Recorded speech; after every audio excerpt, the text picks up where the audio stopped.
Hi friends and companions along this path of spiritual practice. One of the first teachers to arrive to America from Japan was Yasutani Roshi.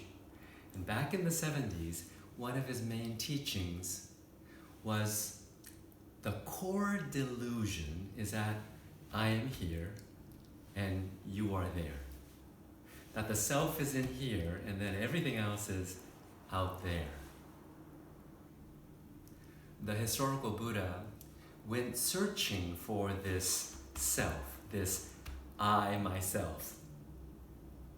But he found no permanent, underlying presence, essence, or core in here that was separate from everything else out there. All that the historical Buddha was able to find were conditions or causes or mental and physical and relational processes that was not fixed in here and separate from everything out there. But what the Buddha could not deny was this constant grasping after a self. You know, we can have parts of us taken away, but we still think that we have pretty much ourselves.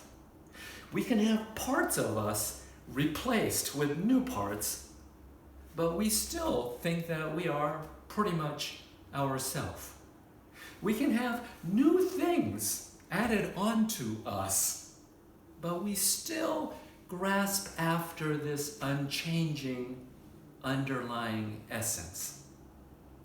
You and I, we say things like, oh, I wish I had the body of Usain Bolt and be able to sprint as fast as he does. Or, I wish I had the mind of a Stephen Hawking to be able to experience thought at the level of Stephen Hawking. When we say these things, we're not saying that we want to be Usain Bolt, that we want to be Stephen Hawking. We just want to add on the body or the mind of a Usain Bolt or Stephen Hawking. We still grasp onto some underlying essential self that is unchanging. The problem with this grasping after the self, according to the Buddha, is that we select this self as a very special entity.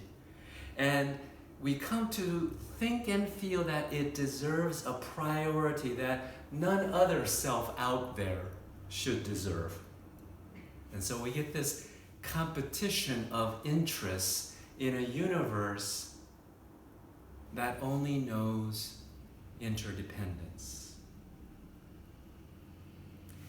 The core delusion is that I am here and you are there.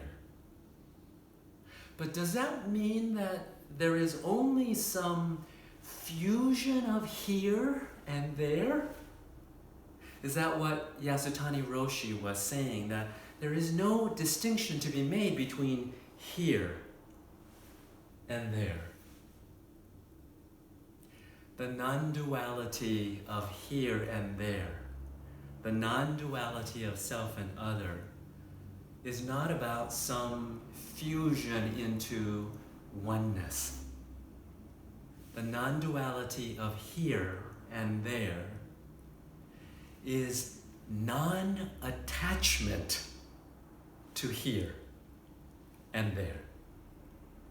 It's about non-attachment to some mystical notion of oneness and everywhere and anywhere.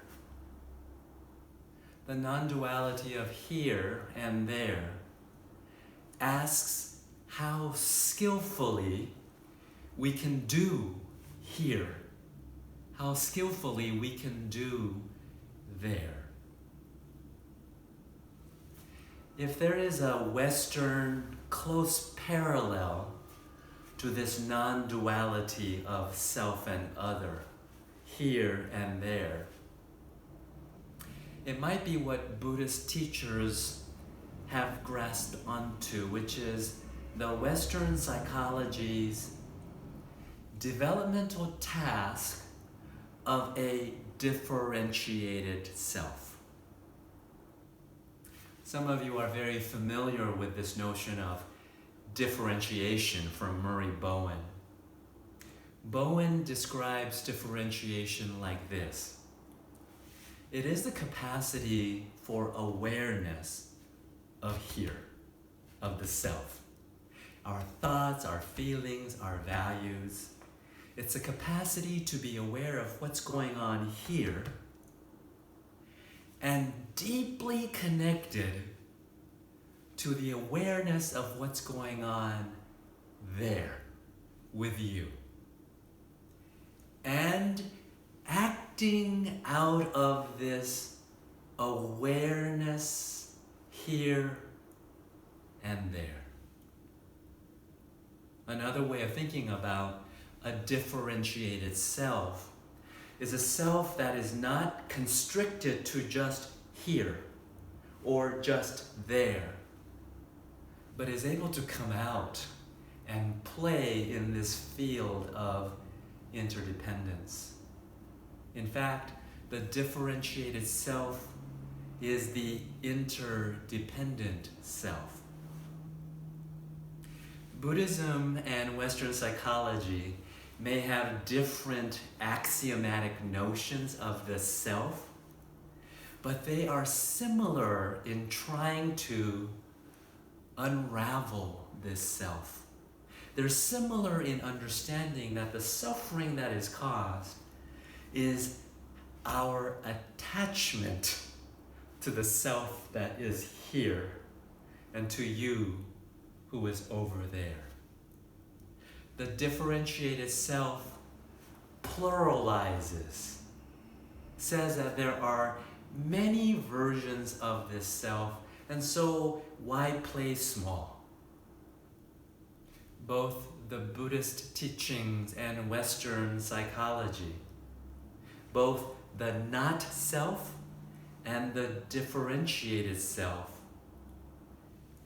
unravels our attachment to a constricted notion of the self that clings on to here and there. And it says, you can come out and play. There are lots of places for yourself to play.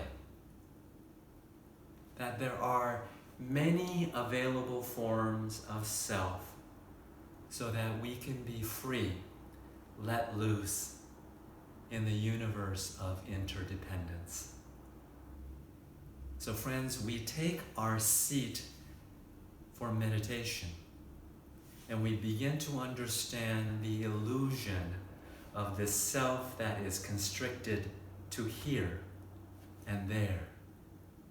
And we enter into our relationships, into our work and play with every other person in every situation as it surfaces. And we discover the differentiated self, skillfully appropriated to encounter after encounter, bringing wisdom and compassion. And so we continue to practice.